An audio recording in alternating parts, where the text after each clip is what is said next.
right, let's move on to the second transition. And why don't you tell us a story that you relay in your book about Wolfgang and Heidi, which is like the most, isn't that great? It's like their stories came out of a German folktale. I love it. Wolfgang and Heidi. I got to choose the pseudo names. Gingerbread house? Yeah, no. I got to choose the pseudo names for all the couples, and it was just so nice doing that. It's like, so Wolfgang and Heidi, the reason I love their story, and it's interesting you pick it up, so many people pick up their story because it's so typical, right, is that they'd gone through their 20s and 30s, like many of us, in real striving mode, right? They're building their careers, they're building their relationship, they were also building a young family. And they took a choice which is a traditional choice in that his career took priority. She still had a good career, but she took more of the slack at home and he took up more of the breadwinner role. Now, they still both worked full time, they had full careers, but that's how they split it. And there came a point, for them it was in their early 40s, where both of them felt a little bit ill at ease with their choices. And this is really classic because in our 20s and 30s, the path we take is always a combination between what we really want and social expectations, right? You know, your parents think you'd be a good doctor or a good lawyer, and lo and behold, that's what you do. Or there's some cool companies that everyone at college is applying to, and that's what you do.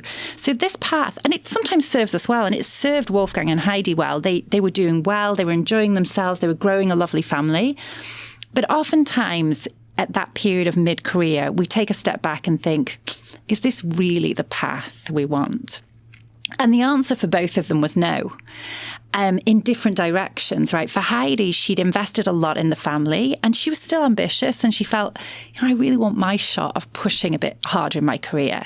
And she was someone who had a lot of potential. She was often getting tapped for management roles, but was kind of holding herself back because of that. And Wolfgang was in a very different position. He'd been really pushing ahead on the management track. And he had discovered a passion for coaching. And he was like, I would just love to give it a shot to be an independent coach. But in the arrangement they were before, that was not possible, right? He was bringing in most of the income. He couldn't afford, quote unquote, to transition. And Heidi couldn't afford to step up because she was taking that role. And so for them, the solution for both of them was intertwined, right? They needed each other to shift so they could shift themselves. And of course, that solution sounds obvious when I say it like that, but it takes a lot for couples to get to that realization. And it can be a period, this second transition, of quite heartbreaking turmoil for couples. Because what happens is when our partner starts questioning their careers and their lives and their life structure, it's pretty threatening, right? Because we can think, oh my goodness, is this my fault? Is there something wrong with the relationship? And often couples really start to unravel at this point. And I think the core of it is that the support we need in our couple at this time is quite different from the support we sometimes think of in a good relationship.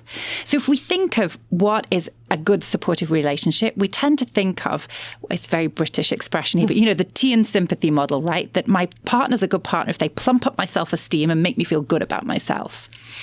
That's love. Who doesn't like that, right? We all like that. But at this stage and this transition, that's not the support we need.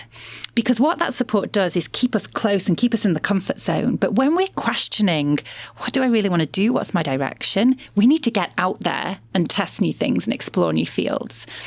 And so what I find at this transition point is it's a very different conversation couples need to have. It's really about how can we support each other in a different way? And instead of having this kind of real close, comforting support, we need a bit of a loving kick up the ass, if I can put it that way.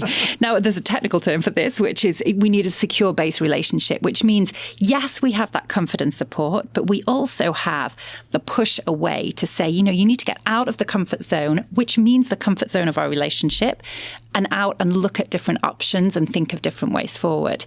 But it's very counterintuitive, right? Because when we're feeling a bit wobbly, a bit threatened, our instinct is to pull our partner close.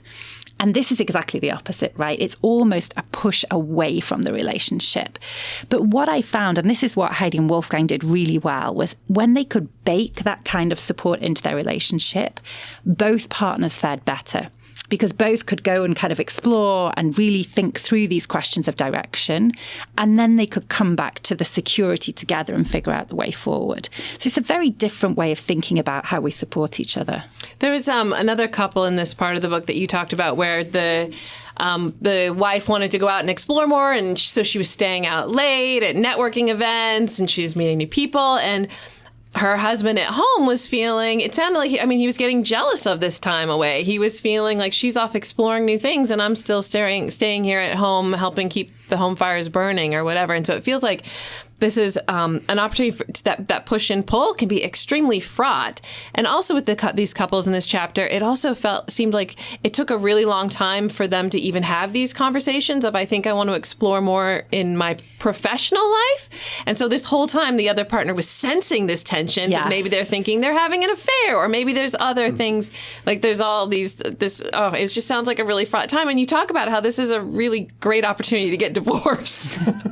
That's not exactly how I put it in the book, just to be clear. That phrased exactly that way, but if you're going to do it, if you want to go with the crowd. I think there's two things. There is a reality. If we look at divorce statistics, they're not stable across time, right? There's peaks, and there's definitely a peak at this time of life. But I think silence is the biggest killer in couples here, because our partner always knows when something's bothering us, whether we say or not. And I think the reason people hold back is for many couples, life is kind of okay. And so you can feel guilty, like, who am I to rock the boat? We've struggled to get here. We're in a decent position. I should just be satisfied with my lot. The problem with that rationale is it doesn't make the questions go away. Right? So they build up until they become these kind of really big issues, which they don't need to be if they're talked about earlier on. But the other thing is, I think in this day and age, we really, as a society, we rush to make decisions. So there's a sense that, okay, I'm not happy in my career. Okay, I'm going to spend the next 2 months networking, and then by month 3, I'm going to have transitioned and we're all going to be fine. What this transition is really about is more of a deep psychological transition. It's like, how do I build a path that's my own? And, it's a little bit like pregnancy, right? It takes 9 months, and it's not good for it to be completed earlier. I think there's something about this transition that it just takes a little bit of time where you need to stew in your own juices and really explore different options before rushing through it.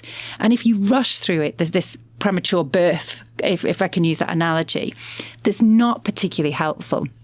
So there's another example in the couple who do just that. They switch quickly, and then lo and behold, 6 months later, they're like, that was maybe not the best idea. Yeah. So it's really like, can we sit with the struggle, knowing that, something will birth at some point that will be helpful for us? Yeah. Obviously, since we're talking about careers, there's the financial aspect to it, which is, of course, what I latch on to as well. And you talk about in this transition about the importance of having made good financial decisions in your life, because then that actually gives you the options to explore new paths. If you're not on a good financial footing or any of that, you need to just keep working, and you don't get to go off and explore and go eat, pray, love your way around. So I think there's two things in there. Yeah. I mean, one of the huge benefits of being a working couple rather than one homemaker, one breadwinner, is you do have a little bit more financial freedom. I mean, even with that, there's very few of us who can eat, pray, love our way around the world. Let's be clear. But it gives you a slight bit more wiggle room. So I think that's important. But I also think it's important we get away from this black-white thinking that the only way we can transition is to take a year and sit in a cave and meditate, and then, the angels will sing and suddenly we'll know the way forward. Mm-hmm. That's not actually what the research shows how it happens. How it happens most commonly is when people are actually staying with their job and doing side projects. Right? So I'm spending some time going to networking events in the evening. I'm reading books about different things. I'm talking to other people. Maybe I take a mini sabbatical, the most. Maybe I take on a voluntary project or a kind of project on the side. It's actually these things when it's still in your current life, but you're adding things on top. This is actually what the research shows is the most successful way to make these transitions. Now, it would be lovely if we all had a year to go to Italy and India and wherever else, but that may not actually be the most helpful thing in the end.